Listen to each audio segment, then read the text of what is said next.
പോലീസിന്റെ ഭാഗത്തു നിന്നുള്ള റിയാക്ഷൻ തന്നെ വളരെ മോശമായിരുന്നു.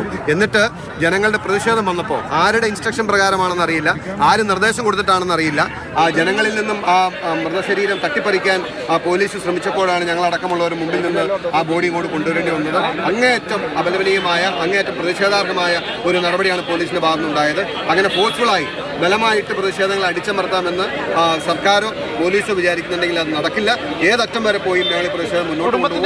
കാരണം ഇത് ഞങ്ങൾ ആദ്യം ഈ കാര്യത്തിൽ ഇതൊരു പൊതുവിഷയമാണെന്ന് പറഞ്ഞ് ജനങ്ങളുടെ വികാരം ആദ്യം ആ കുടുംബത്തെ അറിയിക്കുകയും കുടുംബത്തിന്റെ അനുമതി, ഞങ്ങൾ ഇതുപോലുള്ള പ്രതിഷേധത്തിന് നീങ്ങുന്നതിന് അവരുടെ അനുമതി വാങ്ങിയതിന് ശേഷമാണ് ഞങ്ങൾ ഈ നടപടിയിലേക്ക് കടന്നത്. അതുമാത്രമല്ല, ഇവിടുത്തെ പ്രധാനപ്പെട്ട രാഷ്ട്രീയ നേതാക്കന്മാർ, MLA അടക്കമുള്ളവരോട് ഞങ്ങൾ സൂചിപ്പിച്ചിരുന്നു, ജനവികാരം വളരെ വലുതാണ്, ജനങ്ങൾ വളരെ രോക്ഷാകുലരാണ്, ജനങ്ങൾ വലിയ അമർഷത്തിലാണ്. അവരുടെ ആവശ്യമെന്ന് പറയുന്നത് ഈ എന്നും ഇതുപോലെ മരണം ഞങ്ങൾക്ക് കണ്ടുകൊണ്ടിരിക്കാൻ പറ്റുന്നതിന് ശാശ്വതമായ പരിഹാരം ഉണ്ടാവണം. നമ്മുടെ പ്രതിഷേധം വേണമെന്ന് ജനങ്ങൾ ആഗ്രഹിക്കുന്നു. സർക്കാരിൻ്റെ ഉത്തരവാദിത്തത്തോടു കൂടിയുള്ള ഒരു നടപടി ഉണ്ടാകാതെ, ഒരു തീരുമാനമുണ്ടാകാതെ പിന്നോട്ട് പോകാൻ കഴിയില്ല എന്ന് അദ്ദേഹത്തെ അറിയിച്ചതിന് ശേഷമാണ് ഞങ്ങൾ ഈ പ്രതിഷേധത്തിലേക്ക് കടന്നത്.